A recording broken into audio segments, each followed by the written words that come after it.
Nakita ni Rinante si Maylin na masyal sa mall kasama sina Arman at Chris. Inyong matutunghayan sa ikapito na kabanata na pinamagatang kung pwede lang ibalik ang nakaraan. Pero bago ang lahat, kung bago ka pa lamang sa aking channel, ay huwag niyo pong kalimutan i-subscribe at i-click ang notification bell para updated pa po kayo sa susunod pang video.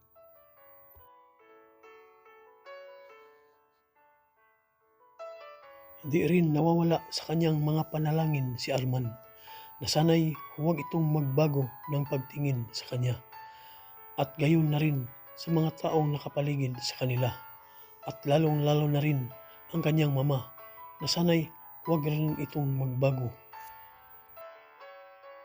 Masaya ngayon si Maylin dahil kasama niyang namamasyal si Arman sa isang magandang mall sa Maynila. At siyempre ay hindi maaaring mawawala sa tabi nila si Chris. Kahit na chaperon pa ang magiging papel niya. Total, si Maylin naman ang may kagustuhan na isama ito sa kanilang pamamasyal. Ginagawa nila ito tuwing linggo na pagkatapos nilang magsimba sa umaga ay diretsyo na sa pamamasyal. Ano pa nga ba ang masasabi ni Maylin gayong napakabait ng pakita sa kanya ni Arman? Pero hindi pa rin nagtatapat sa kanya ito. Marahil ay naghihintay pa rin ito ng magandang pagkakataon. Pare, nakita mo ba yun? Mukhang galit yata sa akin yung sales lady. Arangkada ni Chris, kagagaling lamang nila sa loob ng Cinderella. Ikaw ba naman tong pagkamalan mong estatwa yung babae ay talagang maiinis sa'yo yun? Sabi ni Arman. Dala nito ang ilang mga pamimili nila doon para kay Maylin. Buti ka mo, hindi baklang estatwa. Sabay tawa ng malakas ni Chris. Napapailing naman tuloy sa kanya si Arman. Oh, bakit parang natigilan ka ata ngayon, Maylin? Siguro hindi mo nagustuhan ang mga pinamili ko sa'yo, sabi ni Arman. Hindi naman. Ang totoo niyan ay talagang nahihiya na ako sa'yo. Sobra-sobra na kasi itong mga ipinapakita mo sa akin. At isa pa, hindi ako sanay na ipamimili ng mga gamit. May pera naman akong dala, pero ayaw mong gumastos ako. Sobra na yata yun, Arman, paliwanag ni Maylin. Na talaga namang makikita sa mukha ni Maylin ang pagkahiya. At isa pa, ang gusto ko ako yung manglilibre. Kung gusto mo, Maylin, isauli mo yung mga pinamili ni Arman. Tapos, ilibre mo ko. Okay ba yun? Sabi ni Chris. Isuli? O baka naman ibenta mo? Pabiro ni Arman sa kaibigan. Patuloy silang tatlo sa paglalakad hanggang sa bumaba sila sa escalator. At pagkatapos ay pumasok sa isang kilalang fast food. Ang hindi nila alam ay may mga matang kanina pa sumusunod sa kanila. Kahit na yata ay saan sila magpunta ay sinusundan sila nito. Isa lamang sa kanila ang pakay nito at dahilan kung bakit sila sinusundan nito. Ito ay walang iba kundi si Rinante. Matalim ang kanyang mga mata na tila galit na galit habang pinagmamasdan niya ang mga ito. Kung saan-saan kita hinahanap, Maylin. Naririto ka lang pala at kasama ang ilang mga lalaki. Hindi ako makapapayag na mapunta ka sa iba, Maylin. Mahina ngunit tila galit na galit ang tinig nito. Hindi ka na ngayon makakalayo sa mga paningin ko. Susundan kita ng susundan kahit saan ka man magpunta. Sa akin ka lang, Maylin. Akin ka lang. Halos gabi na rin nang makauwi ang tatlo. Pagkatapos maipasok ang kanilang sasakyan sa entrance gate ay dali-dali na itong isinara ng gwardya. Hindi nila napansin na kanina pa pala sila sinusundan ng itim na sasakyan at huminto ito hindi naman kalayuan sa pinasukan nilang git. Iisa lamang ang sakay nito at yun pa rin ay si Rinante. Dito ka lang pala nakatira. Kaya pala napakahirap mong matagpuan dahil sa napakalayo itong lugar. Marahil ay napakalaki na ng ipinagbago mo. Ang mga bagay na yun ang namutawi sa isipan ni Rinante. Nananatili lamang siya sa loob ng kanyang sasakyan at tila nag-iisip ng mga paraan kung paano niya makukuha si Maylin. Simula noon ay madalas na siyang pabalik-balik doon. Humahanap siya ng isang magandang tiempo para hindi siya mahirapan kunin si Maylin. At kapag paalis na siya ay saka naman niya makasalubong ang sasakyan ni Sally. Malamang ay patungo ito kanila ni Arman. Minsan pa ay muling nagpunta doon si Sally kina Arman at naabutan niyang masinsinang nag-uusap ang dalawa. Hi Arman, pwede ba tayong lumabas ngayon? Biglang pasok ni Sally, sabay halik kay Arman sa pisngi nito. Tila masasabi mong isa itong kabastusan, pero iyon ang talagang sinadya niya para mainsulto sa kanya si Maylin at halata na iyon ni Arman. Ano ka ba naman Sally? Don't you see? We're talking. Sabat ni Arman na parabang nainis sa ginawa niya. Bakit mo ba ako binaliwala Arman? Alam mo namang mahal na mahal kita. At ano ba ang pinakain sa iyo ng babaeng ito? At nagkakaranda pa ka sa kanya.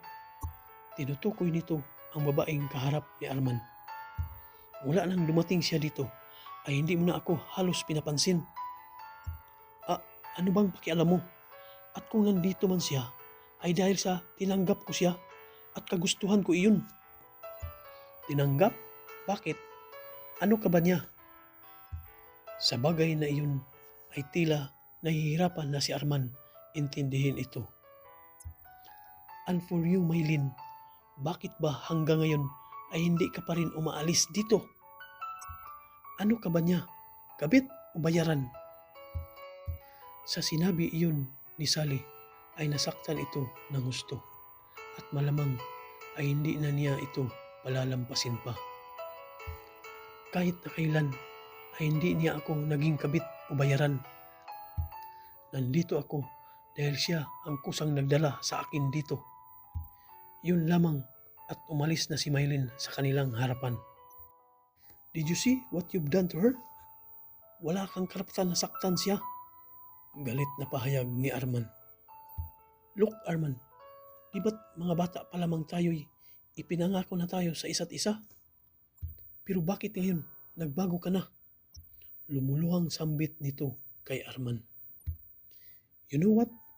Kahit na kailan, you never been part of my life, sabi ni Arman.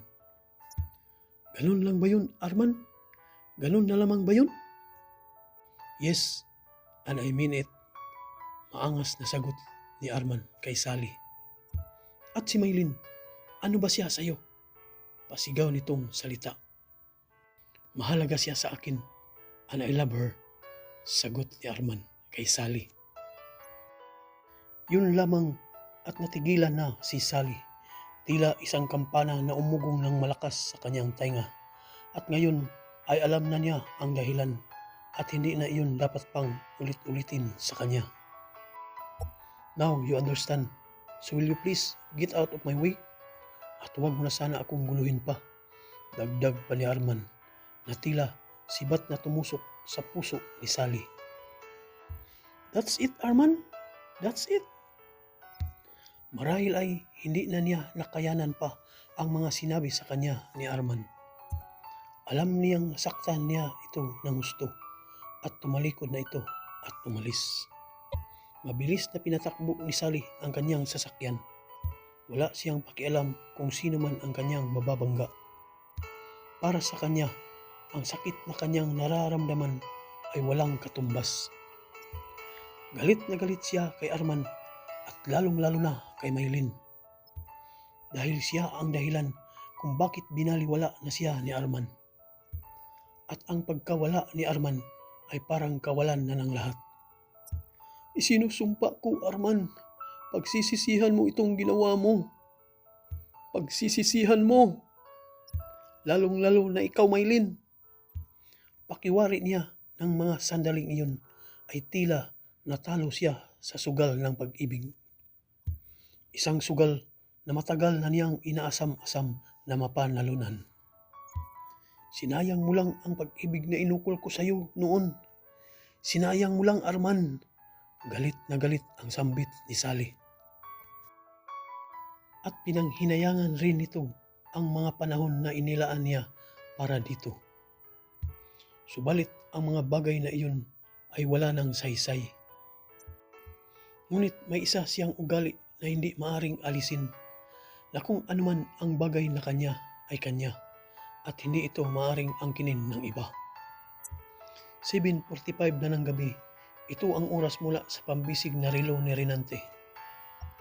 Ibig sabihin ay halos mahigit 2 oras at kalahati na rin pala siyang nakatambay sa highway. Hindi kalayuan sa tinitirahan ni Maylin. Malamang binabantayan na naman niya kung lalabas ito o hindi. Sinisiguro lamang niya na hindi ito makakalayo at pag-aaralan niya ang bawat kilos nito, ang bawat lugar na kanyang pinupuntahan kung mayroon man. Ngunit araw nga pala ng linggo ngayon, marahil ay nasa pamamasyal pa ang mga ito at marahil din ay pauwi na. Naisip nitong maaring umaaga pa lamang umalis para magsimba dahil nung naroon pa si Maylin sa lugar nila ay madalas itong magsimba sa umaga tuwing araw ng linggo. Natigilan si Renante nang may biglang dumaan na sasakyan at pagkatapos ay huminto ito sa kanyang tabi at doon ay bahagyang bumukas ang side window nito at lumabas doon ang mukha ng isang maputi at magandang babae na naka-shade pa ng black. Madalas na kitang nakikita sa lugar na ito. Marahil ay may pakay ka. Mataas ang tinig ng boses nito at ito ay walang iba kundi si Sally. Pwede ba akong makatulong? Sabi ni Sally. Kung mayroon man ay wala ka nang pakialam doon, sambit ni Renante. At sa tono ng pananalita nito ay parang nahulaan na ng gusto ni Sally kung sino ang hinihintay nito. Mayroon akong kilalang tao diyan na dumating at wala nang ginawa kundi ang manira ng buhay ng may buhay.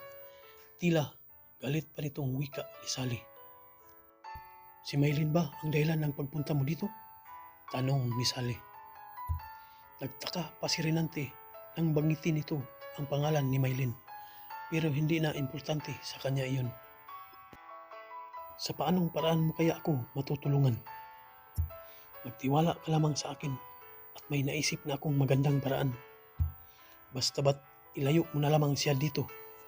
Bagay na nagustuhan ni Renante. At napapangiti ito sa kanyang narinig. At sa isip-isip nito, sa wakas ay mapapasa kanya na si Maylin. Pwede mo bang sabihin sa akin ang dahilan kung bakit mo ako gustong tulungan? Tanong ni Renante. Wala naman, isa lang naman siyang mang-aagaw at malaking salot sa akin. Sa saloobin nito, parang sinabi niyang dumating na ang araw para kay Maylin. At ang pagkakataong iyon ay hindi na niya sasayangin pa at doon ay upang masulo na niyang muli si Arman. Alam mo, okay ka. Mukhang magkakasundo tayo. Ngayon pa lamang ay natutuwa na si Renante sa kanyang maitim na pagnanasa kay Maylin at maitim na balak naman para kay Sally. Napakaganda pala niya, sabi ni Maylin habang pinagmamasdan nito ang lumang larawan ni Doña Isabela, ang mama ni Arman, nung siya'y dalaga pa lamang. Mayroon itong malaking biyak sa tagiliran, marahil ay nahulog ito at nasira. Nasira kaya itinambak na lamang ito sa bodega. Halos makapal na ang alikabok nito, inaagyo na. Sayang at bihira na lamang magkaroon ng ganitong alaala at mukhang ipininta pa ito sa charcoal. Pagkatapos ay inilagay ito sa malaking kwadro. Masusing pinagmamasdan ni Maylin ang loob at kapaligiran ng bodega. Kung susuriin mo ng husto, ang kanilang mga kagamitan ay puro mga pinaglumaan na ng panahon. Yun nga lang ay medyo may kadiliman at isang bumbilya lamang ang nakasindi at talagang napakainit sa loob. Pero ano nga kaya ang dahilan ni Maylin kung bakit niya naibigang pumasok dito? Marahil ay nakatawag pansin sa kanya dito ang mga malalaking portraits na ipininta pa noon ng mama ni Arman. Sadyang luma na nga ang mga ito pero mapapakinabangan pa. Pero may isang bagay roon ang mas nakatawag ng pansin kay Maylin. Isang lumang larawan ng sanggol at may nakaukit na date sa ilalim ng kwadro nito. Taong 1947, Rodolfo de Guzman ang nakapangalan. Sa loobin ni Maylin, marahil ay ito ang papa ni Arman. Talagang sayang lamang at napapabayaan na ito ng gusto. At wala na ring nagtitiyagang maglinis nito dahil sa kapal ng mga alikabok na nakabakat doon. At kung mukhang hindi na nanaising hawakan ito dahil sa dami ng mga agyo nito. Natigilan si Maylin nang tila may kung anong bagay na gumagalaw malapit sa kanya. Nilingon niya ito, ngunit wala naman siyang nakikita doon. Arman? Ikaw ba yan, Arman? Tawag nito, ngunit wala namang sumasagot. Naisip niya, paano nga pala siya sasagutin nito? Gayong umalis ito kasama ng kanyang mama at may pinuntahan silang importanteng bagay. Marahil ay baka matagalan pa ang mga iyon. Muli na lamang niyang binalik ang kanyang pansin sa mga nakasabit sa malalaking larawan sa dingding. Ngunit muli na naman niyang narinig ang mga kaluskos na iyon na parabang sinasadya. Pinagmamasdan niyang mabuti ang isang malaking kabinet. Malamang at doon nang gagaling ang mga ingay na iyon. Sino yan? Dahan-dahan siyang lumapit dito para tingnan at nang tuluyan na siyang makalapit sa malaking kabinet, ay bigla na lamang siyang kinabahan at napaatras. Kahit na medyo may kadiliman, ay naaninag niyang isa itong lalaki, ngunit hindi niya ito mamukhaan dahil sa madilim. Malamang ay sa kanya nang gagaling ang mga kaluskos na iyon. Arman, ikaw ba yan? Tanong nitong muli, ngunit nananatili lamang itong hindi sumasagot. Kung sino ka man, ay huwag mo naman akong biruin ng ganyan. Hindi pa rin ito sumasagot, pero ng mga sandaling iyon ay nakakaramdam siya ng kakaibang pagkaba. Sino ka bang talaga? Bakit ayaw mong magsalita? Mataas ang boses ni Maylin na medyo kinakabahan. At doon ay dahan-dahan na itong lumapit sa kanya. Gayon na lamang ang pagkabigla nito nang makilala na niya kung sino ang lalaking iyon na nagtatago sa likod ng aparador. Bawat segundo ay mas lalong bumilis ang pagkabog ng kanyang dibdib. Halos mapaatras siya nang lapitan siya nito ng gusto. Ikaw? Tinutukoy ang lalaking kaharap niya. Nakasuot ito ng itim na jacket at itim na pantalon. Isang tao na tinuring niyang halimaw. Anong ginawa mo rito? Unti-unting humahakbang ang mga paa ni Maylin paatras. Ngunit doon ay mas lalo pa itong lumalapit sa kanya ng gusto. At mabilis siyang nitong hinawakan sa braso. Mahigpit ang kanyang pagkakahawak. Pakiramdam niya ay wala siyang lakas na manlaban. Ang tinuringan niyang halimaw ay walang iba kundi si Renante. Siya ang dahilan kung bakit nasira ang kanyang mga pangarap sa buhay at gayon na rin ang mga pangarap ng kanyang kaisa-isang kapatid. Akala mo siguro makakalayo ka sa akin. Matigas ang tinig nito at hindi niya bibitawan ang pagkakahawak niya sa braso ni Maylin. Paano ka nakapasok dito? Sinong nagdala sa'yo dito? Nauutal na wika ni Maylin. Isang babae ang tumulong sa akin para makapasok dito. At sabi pa niya ay ilayo kita dito. Tila nahuhulaan na ni Maylin kung sino ang kanyang tinutukoy at hindi siyang maaring magkakamali. Si Sally? Si Sally ang nagdala sa iyo dito? Pinipilit tanggalin ang kamay nito sa kanyang braso pero sadyang mahigpit ang kanyang pagkakapit. Sa ayaw at sa gusto mo, Maylin, sasama ka sa akin. Sambit ni Renante habang malakas niyang hinila ang braso ni Maylin papalapit sa kanya. Ang walang hiyang yun, bagay talaga kayong magsama, mga hayop. Pilit rin itong inilalayo ang kanyang katawan sa kay Renante. Kay tagal kong hinintay ang pagkakataong ito, Maylin. Walang ibang pwedeng makinabang sa'yo. Akin ka lang. At pagkatapos ay dinumog na niya ito ng halik sa pisngi at liig habang mahigpit niyang hinahawakan ang dalawang kamay nito. Hayop ka! Bitawan mo ako! Sadyang wala siyang lakas para pigilan ito. At hindi rin niya magawang makapanlaban dahil sa mahigpit na siyang niyapos nito at doon ay sinandal siya sa maruming aparador. Habang patuloy siya nitong pinaghahalikan, sadyang hindi na makapaghintay pa si Renante. Hindi niya ito tinigilan hanggat hindi niya magagawa kay Maylin ang matagal na niyang inaasam-asam na makuha ito. Mas lalo siyang pinagtibay ng kanyang makademonyong pagnanasa kay Maylin. Huwag Renante, parang awa mo na, wika ni Maylin habang patuloy niyang inilalayo ang mukha ni Renante sa kanya. Akin ka lang, Maylin, akin ka lang. Halos kulang na lamang ay itali niya ang dalawang kamay ni Maylin para hindi na ito magpumiglas pa at nang sa gayon ay hindi na siya mahirapan pa dito. Talagang ang demonyo ka, pasigaw nito. Saglit na natigilan si Renante at tumingin ito sa kanya. Nakangiti pa ito na tila walang pinagkaiba sa nauulol na aso at tila naglalaway na habang nauubusan sa isang kapirasong buto. Alam mo, Maylin, parang pamilyar na sa akin ang tagpong ito. Naalala ko na. Ganitong ganito rin nung pinagsamantalahan ko ang kapatid mong si Vanessa. Paulit-ulit.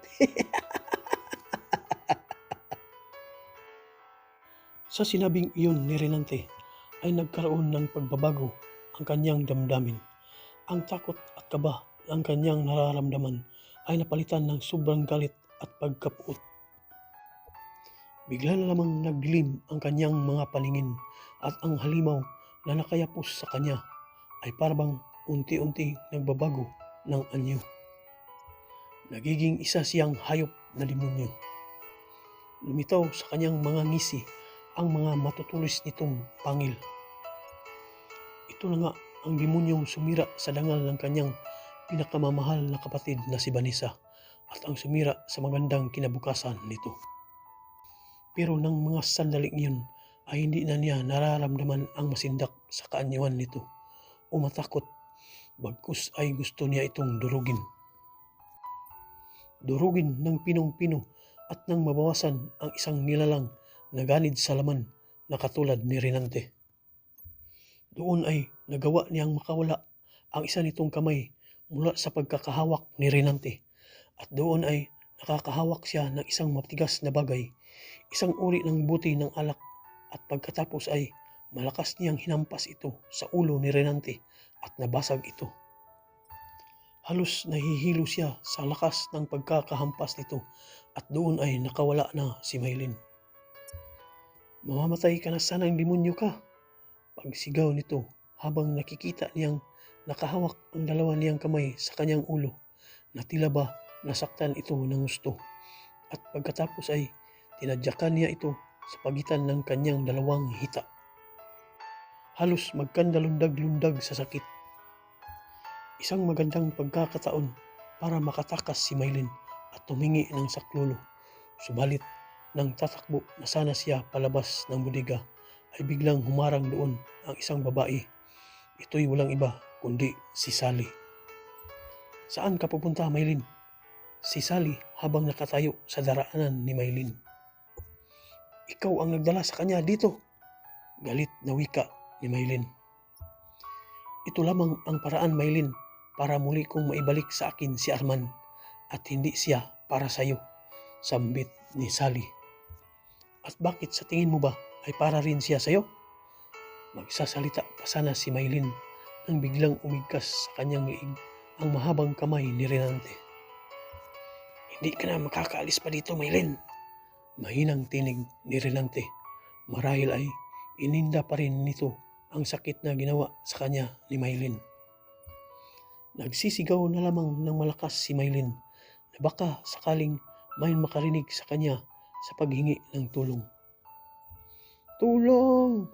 Tulungan niyo ako!" Ngunit para bang walang nakakarinig.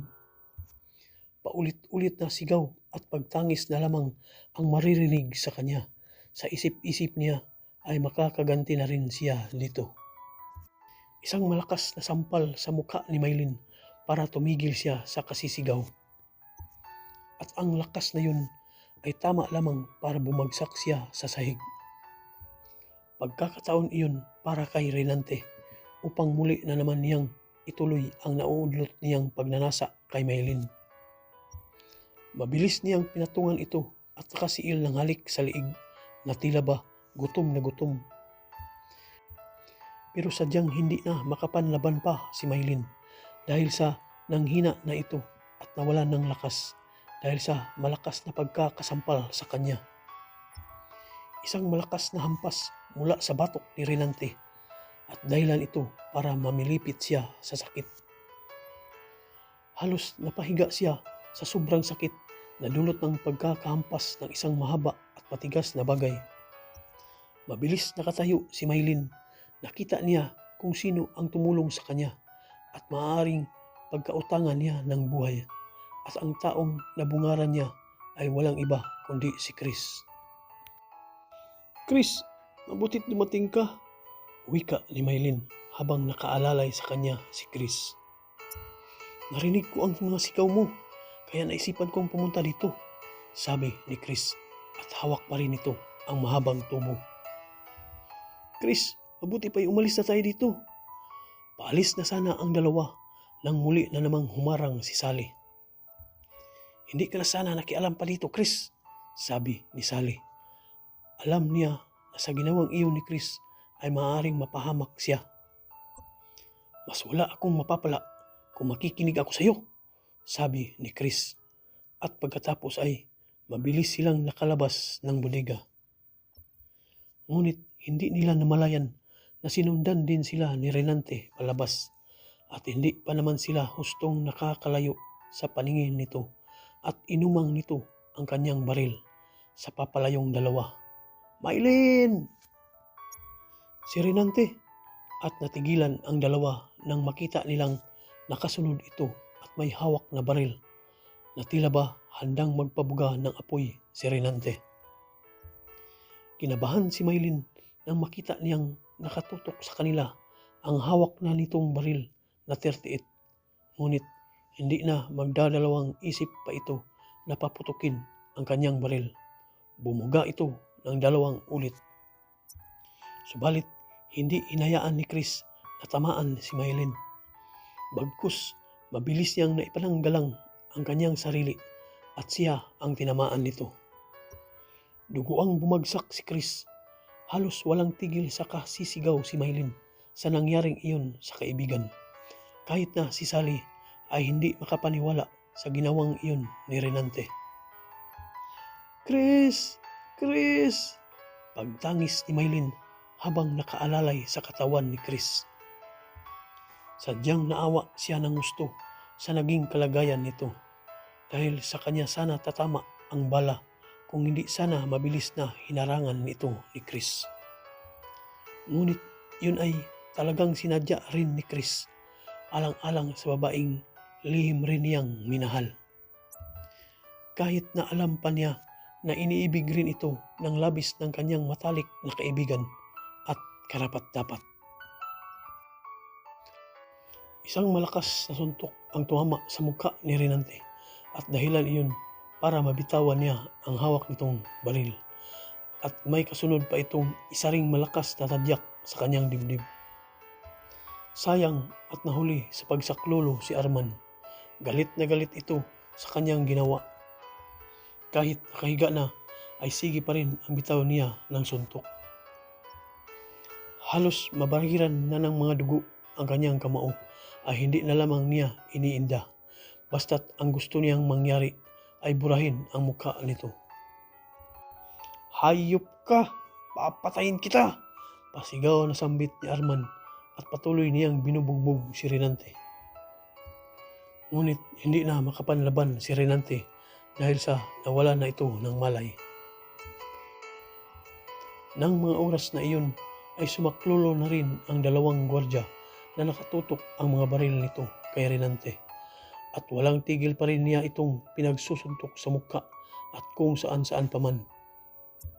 Tila nawawala na sa katinuan si Arman at kumuha pa ito ng malaking bato na naroroon lamang sa tabi at isinintro niya ito sa mukha ni Renante. Mabuti na lamang at napigilan siya ni Mang Puldo, ang kanilang hardinero. "Tama na po yan, sir. Arman, bugbog sarado na yan," wika nito habang inaawat niya si Arman sa paghampas ng malaking bato at sa mukha nito. "Papatayin ko siya!"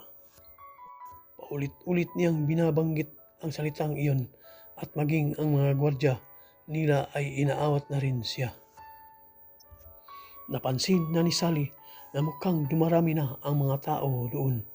Hindi na lamang siya nagpahalata at lihim itong umalis.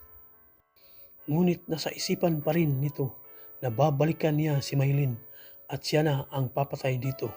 At sa pagkakataong ito, ayaw na muna niyang madamay sa kasong iyon.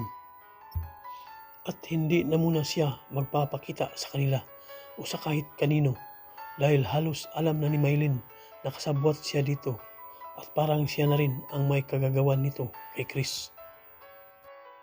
Ngayon ay naghihingalo na si Chris. 2 bala ang tumama sa kanyang dibdib at si Arman naman ay halos umapaw ang luha nito sa nakitang kalagayan ng kanyang matalik na kaibigan. Napaluhod siya sa tabi nito at niyakap niya ang kanyang kaibigan, ang nag-iisang matalik na kaibigan. "Pare, huwag mo akong iwan, pakiusap," at pagtangis ni Arman. At saka una-unahang pagkakataon ay dito pa lamang siya nakitang umiyak ng gusto ni Maylin at siya rin ay walang tigil sa kaluluha. "Arman, di ba sabi mo sa akin na mahal mo si Maylin?" Mahinang salita ni Chris na tila kinakapos ng paghinga. Pero para kay Arman at mas nahihirapan siya. "Pakiusap, pare. Huwag mo siyang pabayaan," sabi ni Chris. At ng mga sandaling iyon ay tila nahihirapan ng huminga. At bahagyang tumulo ang luha ni Chris at iyon ay maituturing na isang kahilingan. Kahilingan ng isang maituturing na pinakamamahal na kapatid. "Pangako, Chris. Pangako." Yun lamang at binawian na ng buhay si Chris.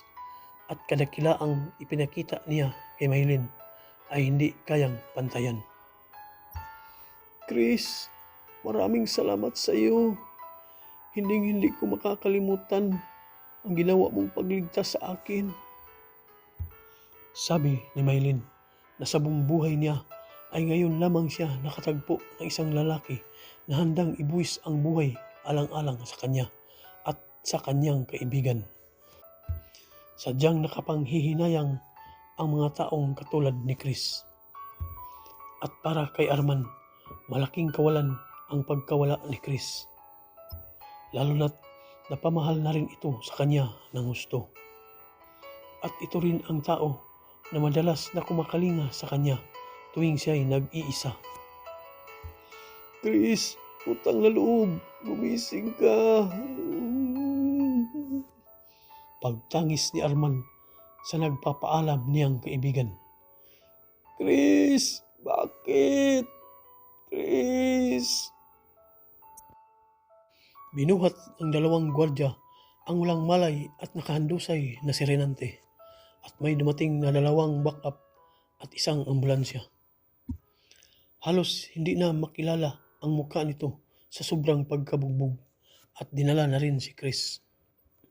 Pansamantala, ngayong nakakulong si Renante at hindi pa ito nasasampahan ng kaso. Makalipas ang ilang araw, samantala ay hinihatid na ngayon sa kanyang huling hantungan ang bangkay ni Chris. Marami ang nakiramay sa kanila.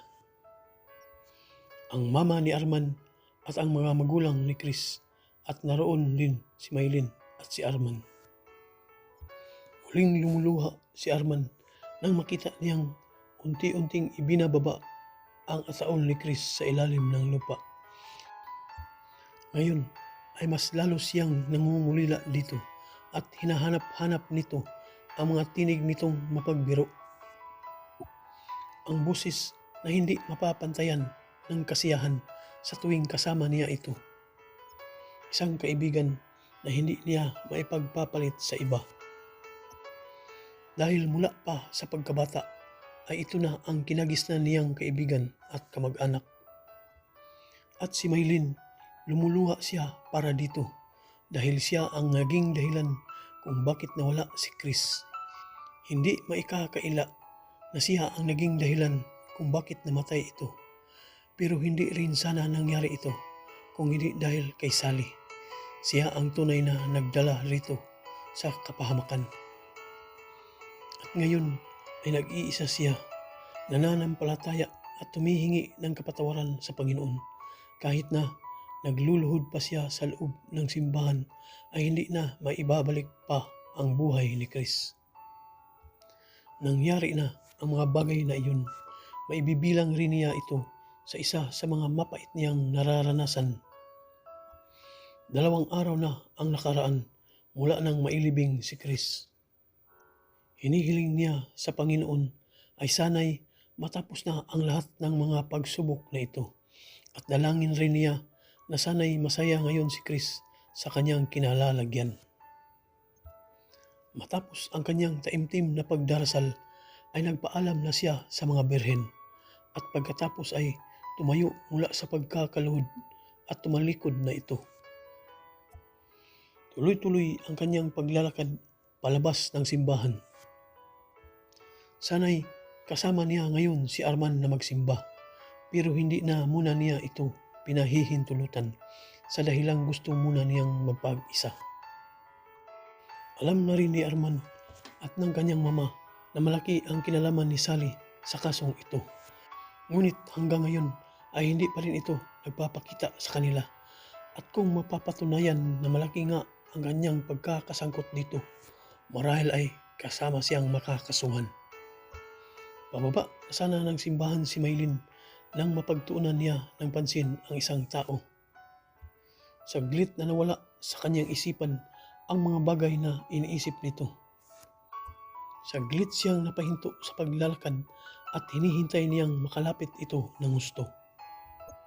At upang masiguro nga niya na talagang kilala nga niya at muli ay hindi siya maaring magkamali, kilala nga niya ang babaeng ito. Sheila! Sheila! Pagtawag nito at kahit na ang babae ay nagulat rin sa bigla niyang pagtawag at tinitigan pa siya nito. At doon ay hindi nga siya nagkamali. Gumuhit ang ngiti nito nang makita siya at makilala. Maylin! Kumusta ka na? Pagbati nito sa kanya. Kung matatandaan lamang ay ito ang kaibigan na Nilapitan niya noon nang siya'y maglayas at kasama sana niya doon ang kanyang kapatid na si Vanessa. Ngunit dahil sa hindi inaasahang pangyayari ay hindi nakasama. Ikaw, kumusta ka na rin? Pagbabalik tanong nito dahil sa hindi pa niya masasabi ang naging karanasan niya dito. Ito, ganoon pa rin. Tingnan mo nga naman, talagang napakaliit ng mundo para sa ating dalawa. Wika ni Sheila. Oo nga eh, bakit ka nga pala nandito? Tanong ni Maylin. May kamag-anak ako dito at pansamantala muna akong nagbabakasyon. Magsisimba nga sana ako, kaya lang na makita kita eh, hindi na muna ako magsisimba. Pahayag ni Sheila. Makikita sa kanyang mukha ang isang malaking kasiyahan nang makita ang matalik na kaibigan. Siya nga pala, Maylin, meron akong ibabalita sa iyo at sigurado akong matutuwa ka. Dagdag pa nito. Talaga? Pero pwede bang sa isang kantin na lamang tayo magkwentuhan? Sabi ni Maylin na tila mukhang nasiyahan sa sinabi ni Sheila. Pumayag naman si Sheila na sumama dito at malamang ay mukhang maghapon na naman ang kwentuhan nilang iyon. At maikukwento na rin ni Maylin ang mga nangyayari sa kanya. Pero bago pa man ay pumasok sila sa isang malapit na fast food doon. At upang doon ay ituloy ang mga bagay na dapat nilang mapag-usapan. Matagal ka na nga palang hinahanap ng mga magulang mo. Mukhang pinagsisihan na nila at inaamin ang mga nagawa nilang pagkukulang sa iyo. At isa pa, hindi rin nila matanggap yung mga bagay na isinusumbat nila sa iyo. Pahayag ni Sheila. Inamin rin pala nila na nagkamali sila, sabi ni Maylin. Oo, inamin naman nila na talagang nakasalanan nila at kung pwede ay bumalik ka na sana doon sa inyo, sabi ni Sheila. Pag-iisipan ko pa, kahit papaano ay malaki rin ang naging kahihiyan ko doon sa lugar namin, pahayag ni Maylin. Unti-unti ay hindi na naman napigilan ni Maylin ang mapaluha, lalo na't kung babalikan niya ang nakaraan. Huwag kang mag-alala, Maylin. Maayos ka na ulit nilang tatanggapin. Yun ay kung maluwag din sa puso mo, pahayag ni Sheila. Pero paano magiging maluwag sa kanyang puso kung sila mismong mga magulang ang nagtakwil sa kanya? Puwera na nga lang kung may hinanakit ka pa sa kanila. Kahit naman kailan ay hindi ako nagkaroon ng hinanakit sa kanila. Hindi napigilan ni Maylin ang kanyang sarili na muling humahagulhol ng iyak. Pero nandito pa rin sa puso ko ang mga bagay na isinusumbat nila sa akin noon. Kung gugustuhin mo ay tutulungan kitang ihatid sa inyo at parang makausap mo nang muli ang iyong mga magulang. Sa bagay na iyon ay parabang ibinabalik niyang muli ang kalooban ni Maylin sa kanyang mga magulang. Si Vanessa, kumusta na ang kapatid ko? Tanong nito na tila hinihintay ang magiging kasagutan ni Sheila. Mabuti na si Vanessa, kaya lang hindi na siya tulad ng dati na masayahin. Lagi siyang malungkot at ikaw ang lagi niyang hinahanap. Sa sinabing iyon ni Sheila ay tila nabuhayan ulit siya ng loob. Ngayon ay alam na niyang ligtas na ito at nasasabik na siyang makita itong muli. Malamang ay sabik na rin siyang makita ang kanyang ate Maylin. Nag-aaral ba siya? Tanong ni Maylin muli. Hindi na siya nag-aaral. Marahil ay nawala ng gana, pero alam kong sisigla siya ulit kapag nakita ka niya. Nasasabik na akong makita siya. Sa mga puntong ito ay nahinto na ang kanyang pagluha. Basta't ang pinaka-importante lamang ay ang marinig niyang talagang ligtas ito. Ano, Maylin? Napag-isipan mo na bang bumalik sa inyo? Tanong nitong muli ni Sheila. Pag-isipan ko pa rin. Naalala nito, mayroon pa pala siyang mga bagay na dapat niya tapusin.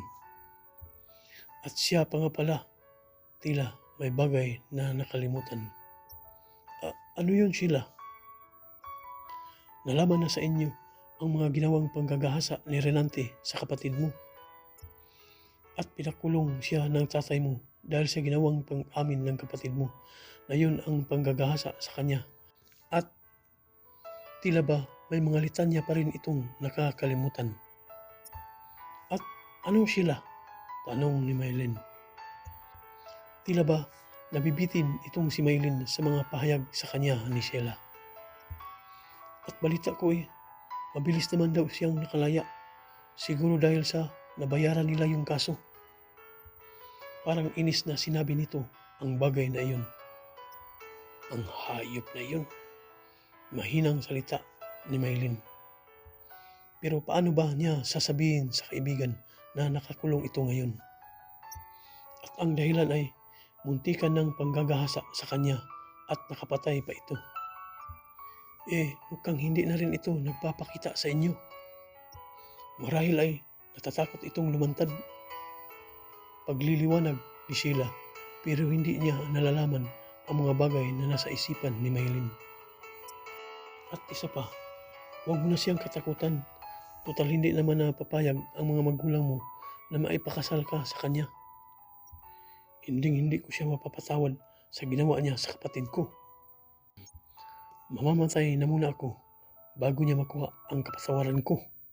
Matigas na wika ni Maylin at paninindigan niya. Ang mga magulang mo, Maylin, napatawad mo na ba? Tanong ni Sheila. Pinatawad ko na sila, pero hindi ibig sabihin na uuwi na kaagad ako doon, sabi ni Maylin, at may dahilan siya kung bakit. Kahit man lang sana para sa kapatid mong si Vanessa. Huwag kang mag-alala, Sheila. Uuwi rin kaagad ako kapag natapos ko na yung isa pang problema. Nalalaman niya na hindi pa siya basta pwedeng umuwi. At maaari ba niyang iwan ang isa pang taong na pinagkakautangan niya ng buhay at nagbigay sa kanya ng magandang loob? At ang tao na natutunan na rin niyang mahalin. At ito ay walang iba kundi si Arman. Sa pagkakataong ito ay si Maylin naman ang nagkukwento ng mga bagay na nangyari sa kanya nang siya ay kasalukuyang nawawala. At malamang na ibibida niya dito ang dalawang tao na mahalaga sa kanya. Si Chris at si Arman at ang kontrabidang si Sally. Bakit ngayon pa, Maylin? Sambit ni Arman. Nakaharap na si Maylin. Bakit ngayon ka pa aalis kung kailan labis na kitang minahal?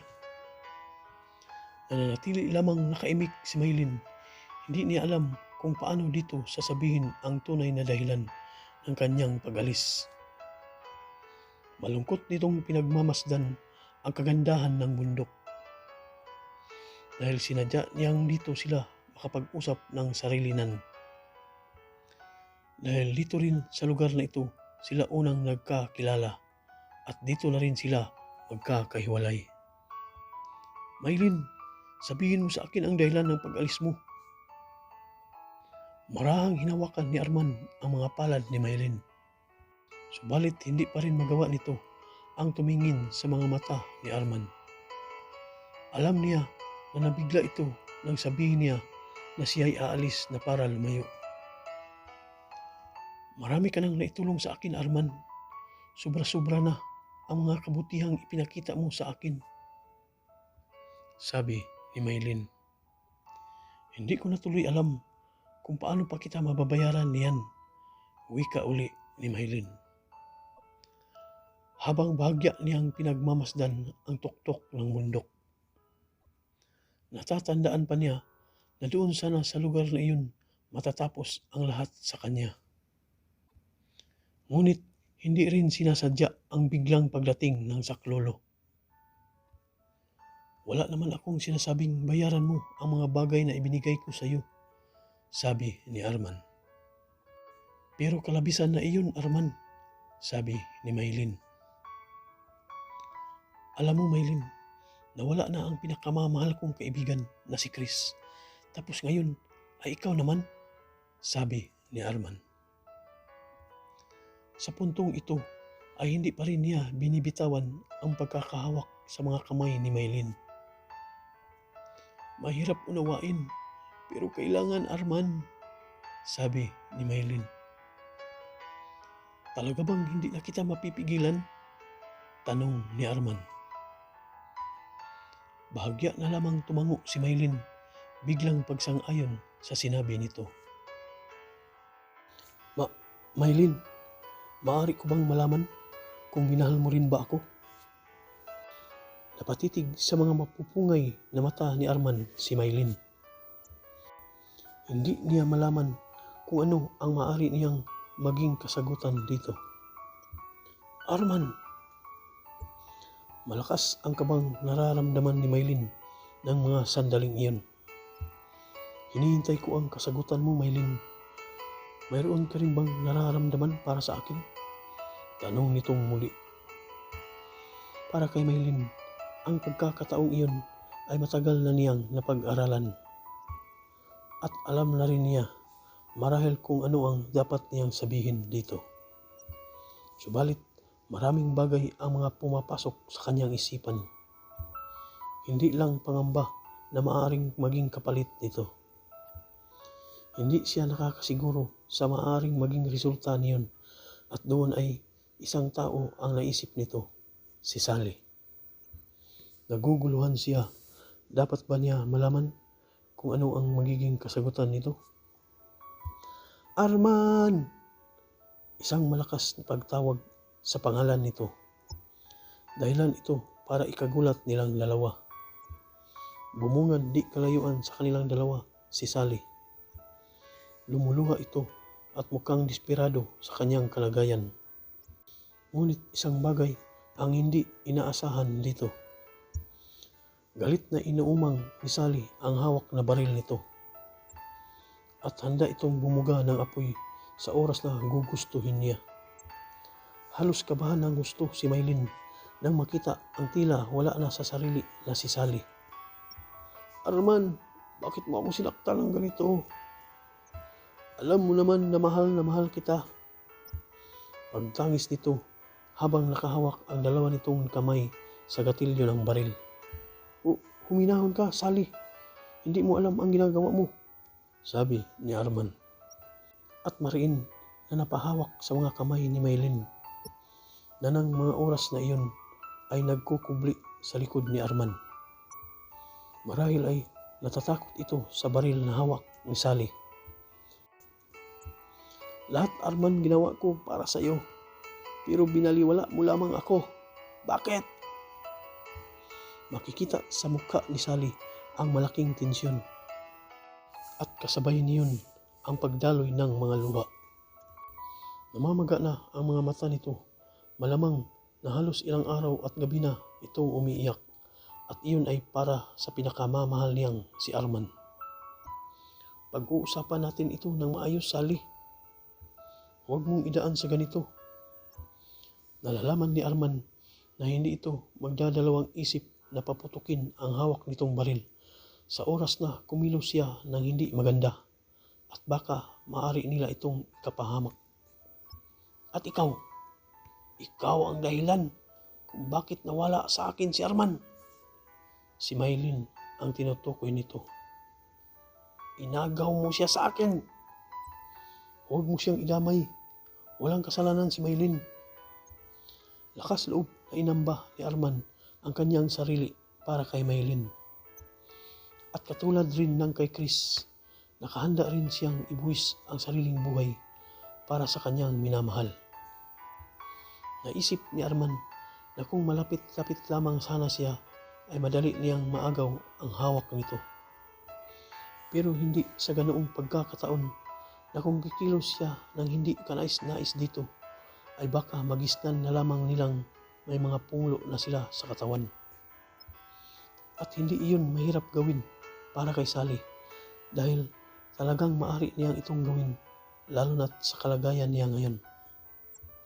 Kung hindi dahil sa iyo, hindi ako magkakaganito, hagulhol ni Sally. Pero hindi pa rin makapagsalita si Maylin ng mga oras na iyon. Mang-aagaw! Arman, si Maylin na tila nangangatal na sa takot. "Sally, pakiusap, ibaba mo na yung hawak mo," wika nito habang marahang nilalapitan ni Arman si Sally. Nagbabakasakali ito na baka makuha niya sa pakiusap. "Mahal na mahal kita, Arman. Mahal na mahal," sambit ni Sally. Habang marahan na papalapit sa kanya si Arman, ay gayon din ang ginagawa nitong pag-atras. Ngunit hindi nito napansin ang nakausling bato na nakaharang sa kanyang daraanan. Hindi sinasadyang matalisod siya at mawalan ng balanse. Ngunit kasabay rin yun ang hindi sinasadyang maiputok nito ang baril. Dahil sa mahigpit na pagkakahawak nito sa gatilyo. At doon ay minalas na tamaan si Arman sa kanang bahagi ng balikat nito at bumagsak itong duguan. Halos hindi na naman malaman ni Maylin kung ano ang kanyang gagawin o kung saan niya ilalagay ang sarili. "Arman! Arman!" Muling pumatak ang mga luha ni Maylin. Pilit niyang inaalis sa kanyang isipan ang maaaring mangyari kay Arman. Para kay Maylin, ang tagpong ito ay iisa lamang tulad ng nangyari kay Chris. Ang pagkamatay ng kaibigan nito ay iniyakan na niya ng gusto. At iyon ay dahil sa kanya. At muli na namang nangyari ang kanyang kinatatakutan. Ang nangyari kay Chris ay ayaw na niyang matulad pa kay Arman dahil wala na siyang iluluha pa para dito. "Arman, hindi ko sinasadya." Halos hindi makapaniwala si Sally sa kanyang nagawa. Binitawan na lamang niya ang baril na kanyang hawak. Hindi naman talaga niya hinangad na patayin si Arman at hindi rin niya sinasadya na mabaril ito. Patawad, Arman. Hindi ko talaga sinasadya." Sa pagkakataong ito, para bang nawawala na sa kanyang katinuan si Sally. Marahil ay nasyak lamang siya dahil sa akala niyang baka siya makapatay dito. Kung hinangad man niyang takutin lamang ito, iyon ay dahil sa labis na pagmamahal dito at inaakala niyang babalik na ito sa kanya at iiwan na lamang si Maylin. Ngunit nagkamali siya ng inakala. Patawad. Dahil sa takot na baka may makakita sa kanyang ginawa, ay mabilis itong umalis. Naiwan doon ang dalawa sa ibaba ng bundok. Patuloy ang pagtangis ni Maylin at paghingi ng tulong. "Utang na loob, Arman. Huwag mo akong iiwan." Sambit ni Maylin na ng mga sandaling iyon ay nakayapos kay Arman. Nakahandosay ito sa damuhan, sadyang hindi na mawawala sa kanya ang mga tagpong iyon. Maylin, Maylin. Mahina ang boses nito. "Arman, ano pang kasunod nito? Ano pa ang kasunod?" Wika ni Maylin na tila hindi na makakayanan ang mga nangyayari sa kanya. Mga pagsubok na dumarating sa kanya. Pakiwari niya'y isa siyang basang ibon na pilit kumakapit sa isang sanga ng puno na malapit ng mabali. Dahil sa malakas na hangin na tumama dito at kunting kilos na lamang niya ay tuluyan na siyang bibigay. Mahal kita, Maylin. Mahal na mahal." Yun lamang at nararamdaman itong unti-unti nang nagdidilim ang kanyang paningin. Unti-unti nang naglalaho sa kanyang mga gunita ang magandang larawan ni Maylin. Mahal niya ito at hindi siya basta-basta makakapayag na mawalay ito sa kanyang piling. At lahat ay gagawin niya makamit lamang ang minimithing pag-ibig mula sa minamahal at iyon ay nagawa niya para kay Maylin. Napapaligiran ng mga puting kortina ang buong kapaligiran ng loob ng simbahan. At ang malalaking bintana naman nito'y may mga nakasabit na pulang ribbon. Iilan lamang ang mga taong naroroon. Malungkot na malungkot ang mukha ni Maylin.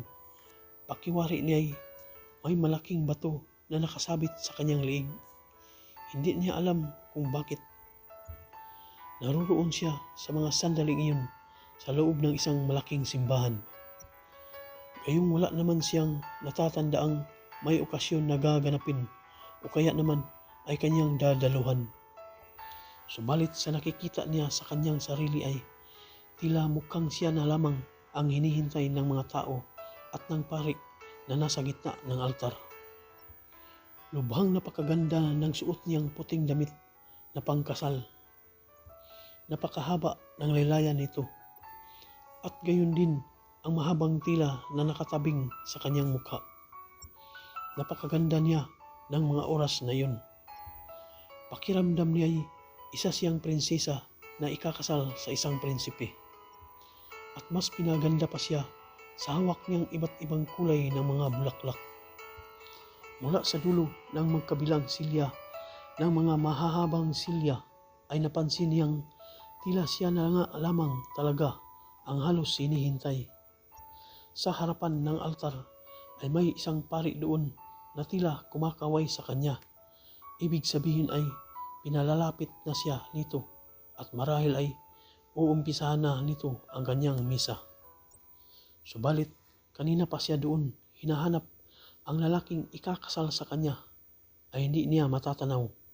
Marahil ay naroroon lamang ito sa gilid at hinihintay ang kanyang pagdating.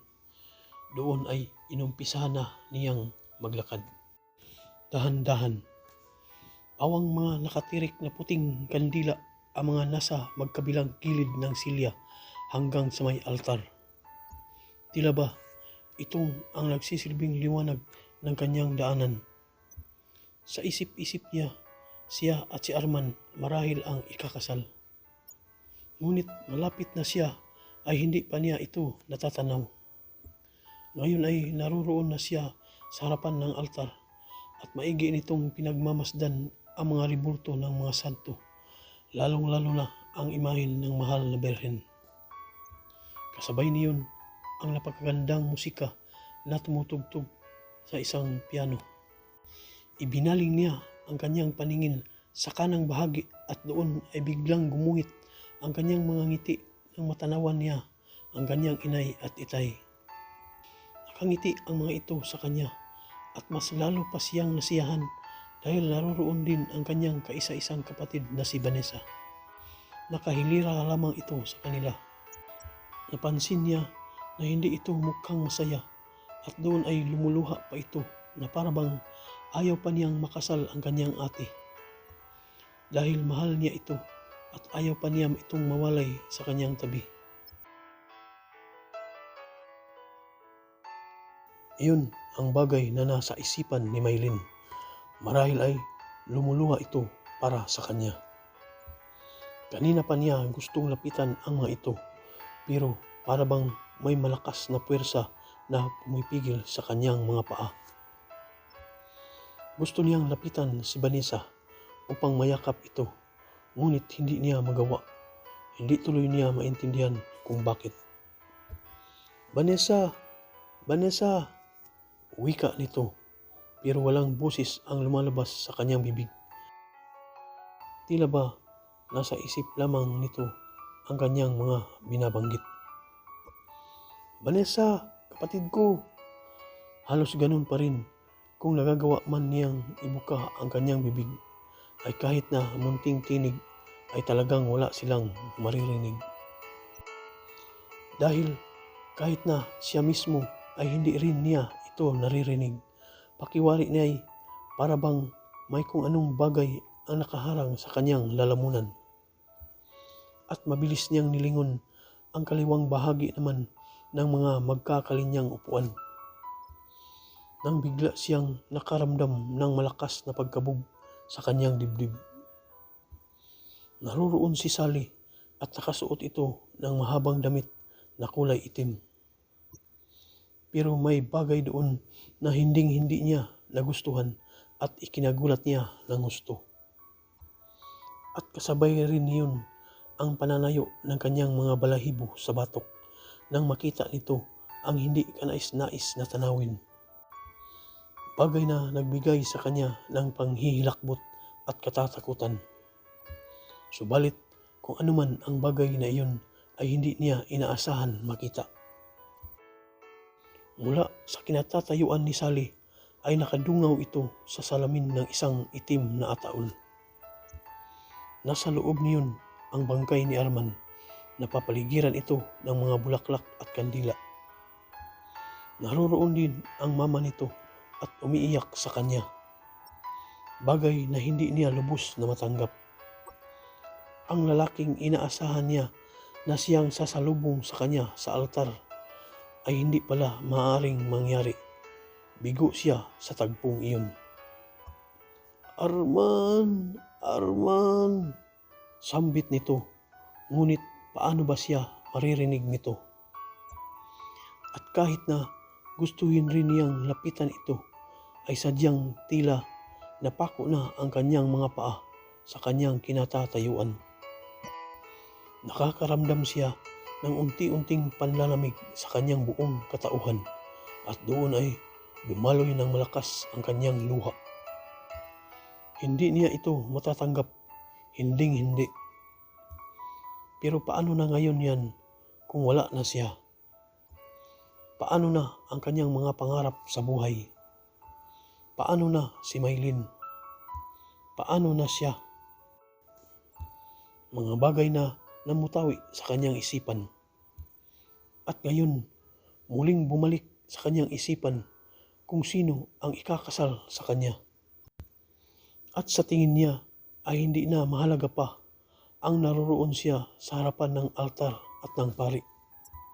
At para sa kanya ay wala nang silbi ang magsuot pa ng ganoong puting pangkasal. Nasa ganoon siyang tagpo nang muli sa kanyang likuran ay naririnig niyang tinatawag ang kanyang pangalan. Paulit-ulit ang pinanggagalingan ng tinig na iyon ay tila pamilyar na sa kanya at hinding-hindi niya ito makakalimutan.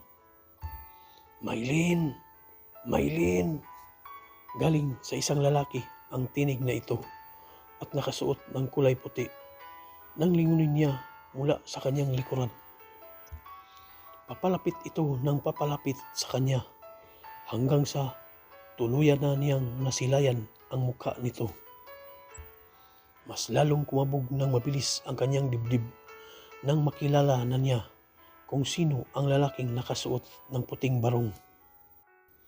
At doon ay napatulala siya ng gusto sa hindi inaasahang makakaharap ng mga sandaling iyon. Kumusta ka na, Maylin?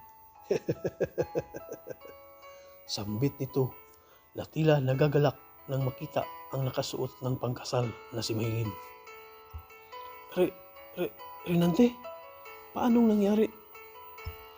Sadyang hindi na siya makapaniwala sa mga nangyayari.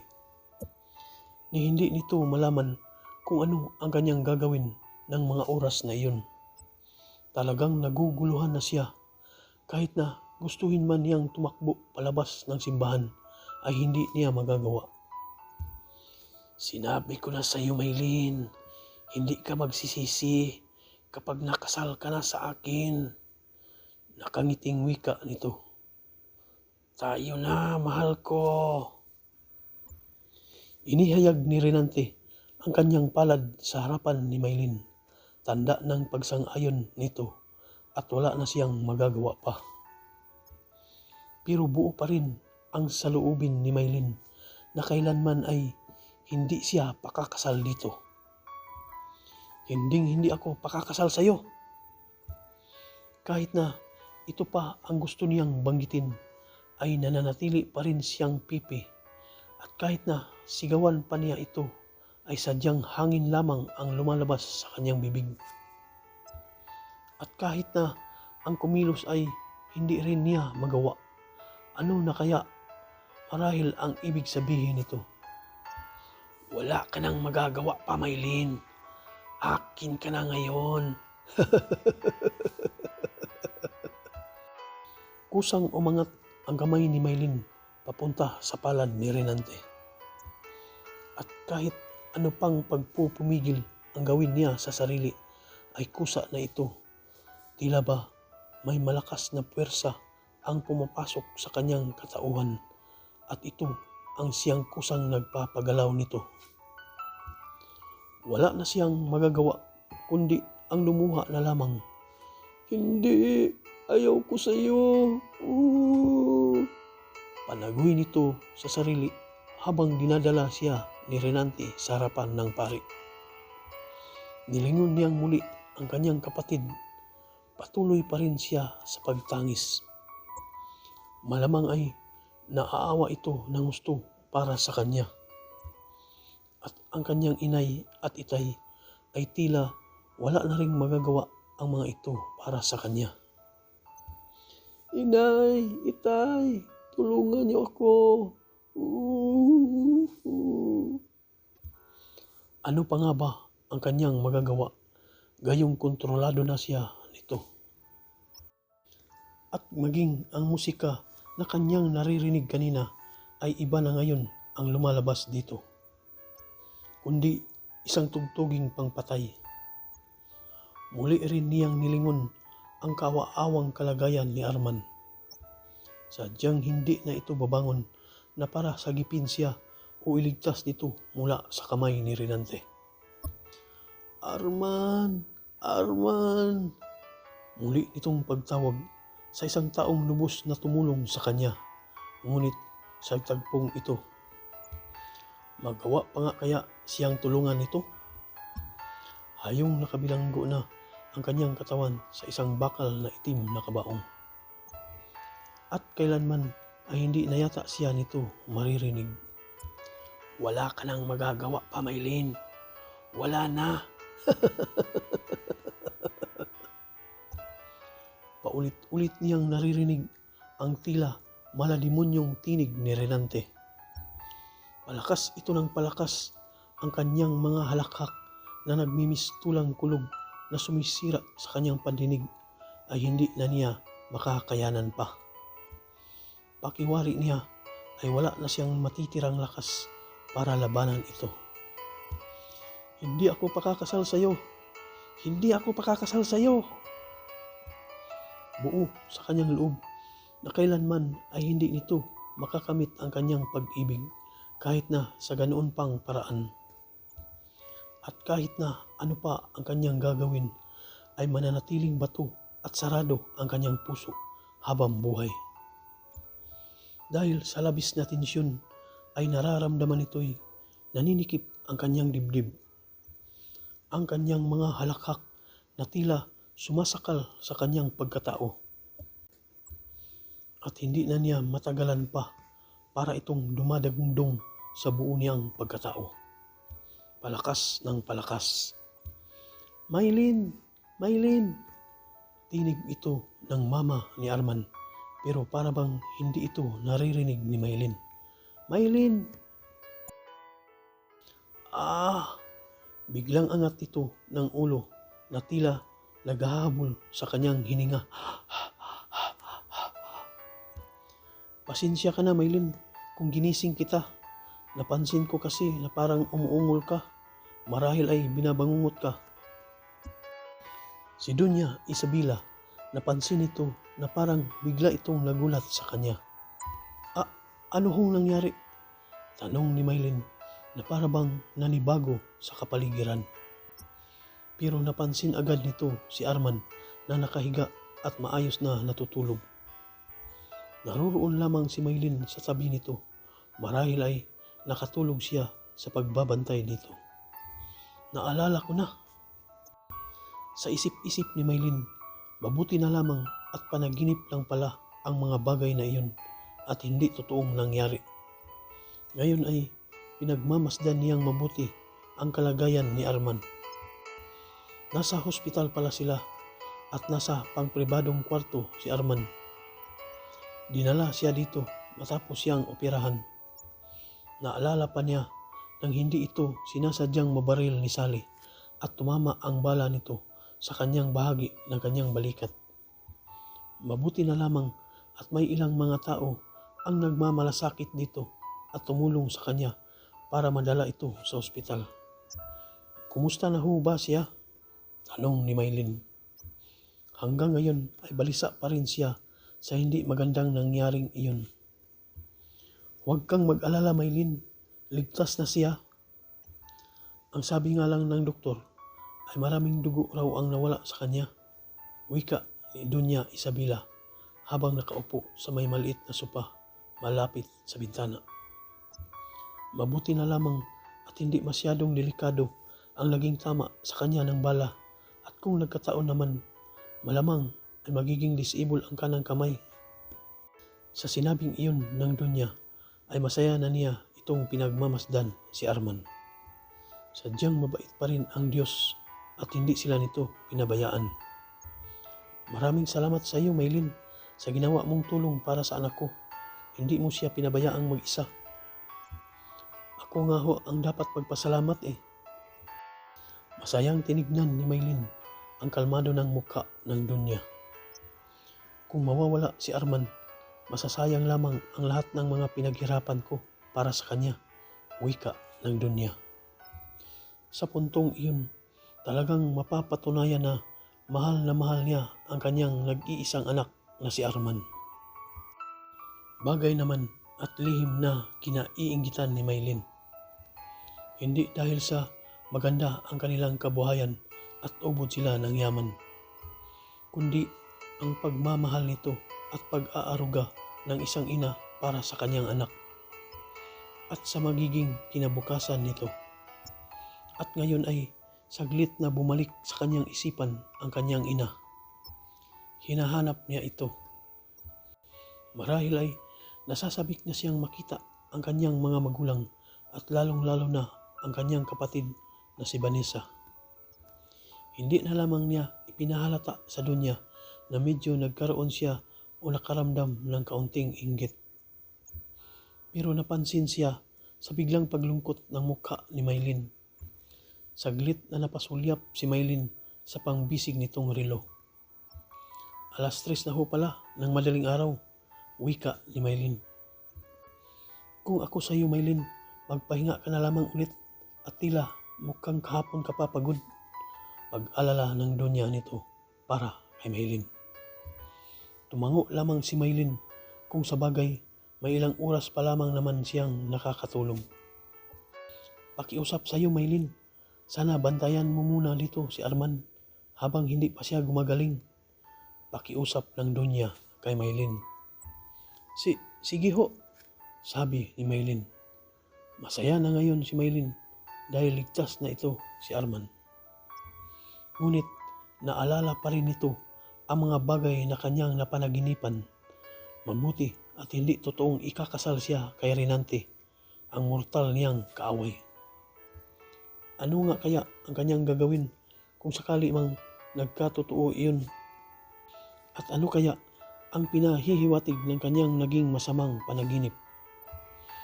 Kung ano man iyon ay hindi na niya ito iisipin pa at bagkus ay kakalimutan na lamang niya ito. Mahigit 2 linggo na halos ang nakakaraan mula nang lumabas si Arman sa ospital. Pagkatapos niyon ay nagpaalam na ito sa kanya sa pamamagitan ng liham. Alam ni Maylin na kapag personal siyang nagpapaalam dito ay siguradong hindi ito papayag. Arman, lihim akong umalis ng lingid sa kaalaman mo, pero gusto kong malaman mo na naging mahalaga ka sa buhay ko at malaki na ang naitulong mo sa akin. Umuwi ako sa amin sa dahilang gusto ko ulit makapiling ang aking mga magulang at ang aking kapatid. Sana'y maintindihan mo ako at huwag naman sanang sumama ang loob mo sa akin. At sana ay huwag ka pa rin magbago ng pagtingin mo sa akin. Muli akong nagpapasalamat sa iyo, Arman, sa lahat ng mga kabutihang ipinakita mo sa akin. Pangako, Papasyalan na lamang kita kapag napag-isipan ko nang kaya na kitang tanggapin sa puso ko. Paalam, Maylin. May halos ilang ulit na rin itong binasa ni Arman, ngunit hanggang ngayon ay hindi pa rin ito bumabalik. May 3 linggo na rin, marahil ay tuluyan na siya nitong nakalimutan. Sayang, Maylin, mahal na mahal pa naman kita, banggit ni Arman sa kanyang sarili. Umibig siya ng gusto dito at kahit na yata saan pa siya maghahanap ay wala na siyang makikitang katulad ni Maylin. Sayang at hindi niya nakuha ang address nito sa kanilang tinitirhan. At ngayon, ano pa nga kaya ang kanyang magagawa? Wala na si Maylin, wala na rin si Chris. Si Chris na tangi niyang kasama sa tuwing siya ay nag-iisa. Ngayon ay nag-iisa na rin siya. Tanging mga alaala na lamang ni Maylin ang nagbibigay sa kanya ng kaunting kasiyahan. Nandito siya ngayon sa tuktok ng bundok na kung saan niya nakita si Maylin. Hindi na niya siguro makikita ang magandang mukhang iyon. Naisip niya na talagang napakahalaga sa kanya ang lugar na ito. Marami ng mga magagandang bagay ang mga nangyari dito at mayroon na ring masaklap na karanasan. Naalala tuloy niya nang pigilan niya si Maylin na tumalon dito. At pagkatapos ay nagpagulong-gulong sila pababa hanggang sa huminto sila sa may damuhan. Napangiti si Arman. Naalala niya nang maabutan siya ni Chris na nakapatong siya kay Maylin. Talagang napakaganda niya, kakaiba siya sa lahat. At naalala rin niya na dito rin siya noon nabaril ni Sally. Naiintindihan naman niya na talagang hindi naman nito sinasadya ang pagkakabaril sa kanya. Pero may kaso pa rin siya. Ang pagdadala niya ng baril na walang lisensya at pagtangka nito sa kanilang buhay. At sangkot rin siya nung muntikan nang maghahasa si Maylin. Dahil sa kagagawan ni Renante at si Chris ang napatay nito. Pero ngayon ay nakakulong na si Renante at may isa pang kaso na isasampa sa kanya, ang panggagahasa nito sa kapatid ni Maylin. At ngayon ay hindi na siya nito gagambalain pa. At si Sally, hindi siya nakulong kundi naroroon siya ngayon sa piitan ng mga baliw. Nagkaroon ng internal abnormality ang kanyang emosyonal na pag-iisip at nagkaroon pa ito ng temporary shock dahil sa nabigla itong marahil na hindi nito sinasadyang makabaril sa kanya. Malamang na apektuhan masyado ang kanyang pag-iisip dahil sa dinamdam nito ng gusto ang problema. Pero kung ano man iyon ay wala na siyang pakialam pa. Ang hinihiling lamang niya ay ang pagbabalik ni Maylin at makasama ito. Excuse me, magpapakamatay rin ba kayo? Isang tinig mula sa kanyang likuran at mabilis naman niya itong nilingon. Boses ito ng isang babae. Maylin, sambit ni Arman. Hindi niya inaasahan ang pagbabalik nito. At nasorpresa pa siya dahil sadyang mas gumanda pa siya ngayon.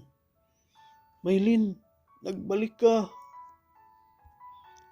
Wala ka sa inyo, Arman, nang puntahan kita doon. Naisip kong baka nandito ka.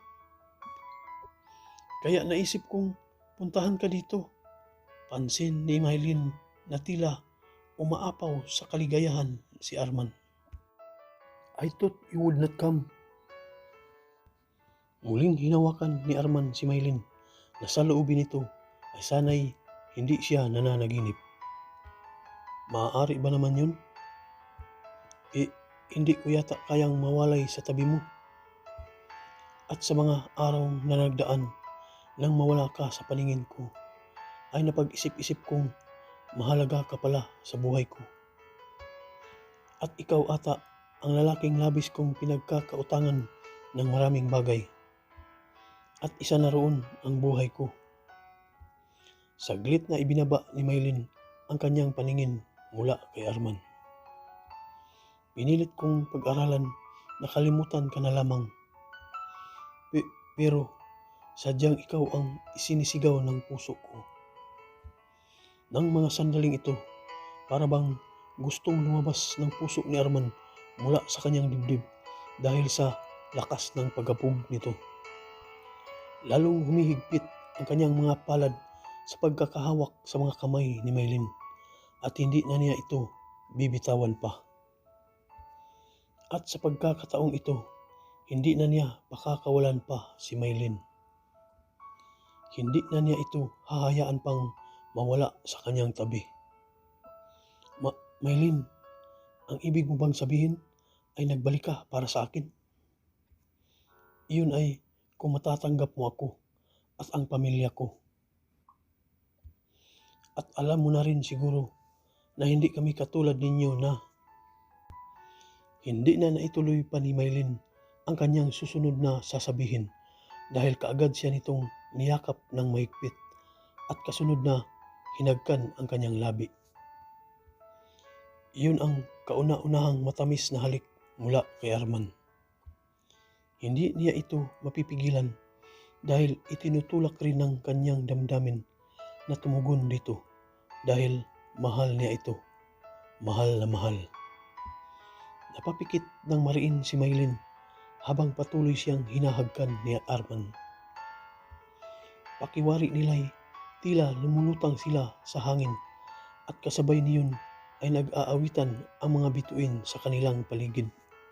Maging ang alon sa ibaba ng bundok ay puno ng kapayapaan na tila noon pa nakasubaybay sa kanila.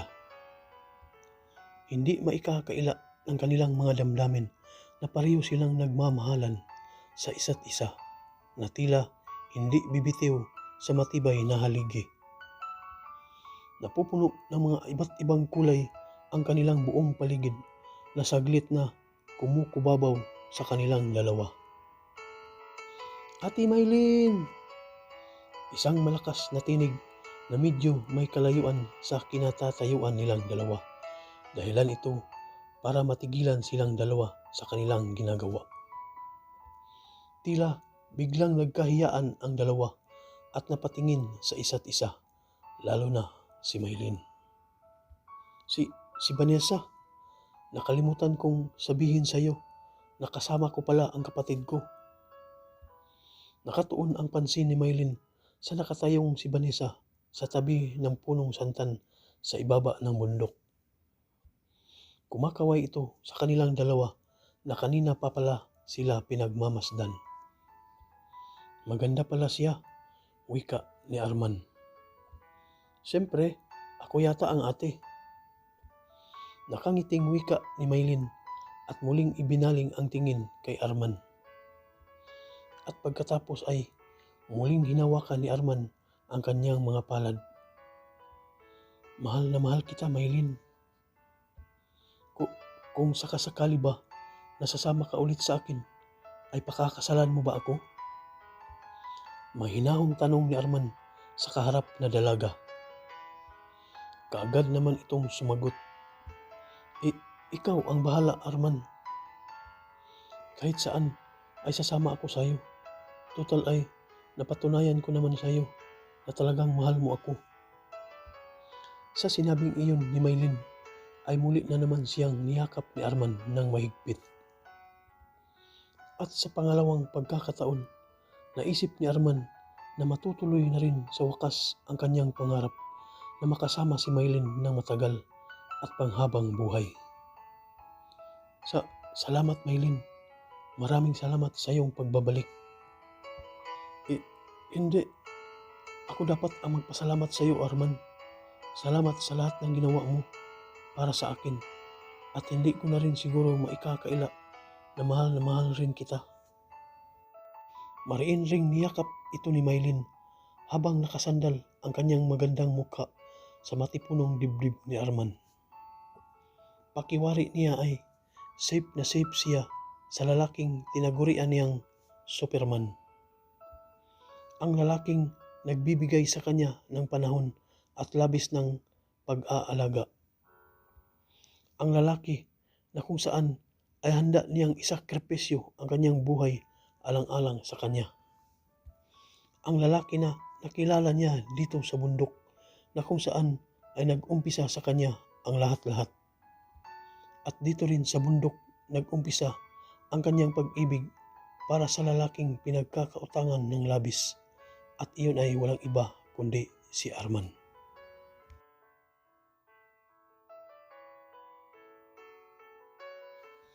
Dito po nagtatapos ang kwento na pinamagatang Kung Pwede Lang Ibalik ang Nakaraan ni Mylene at Arman, kung saan sa bundok nag-umpisa ang lahat-lahat sa kanilang buhay at pag-iibigan.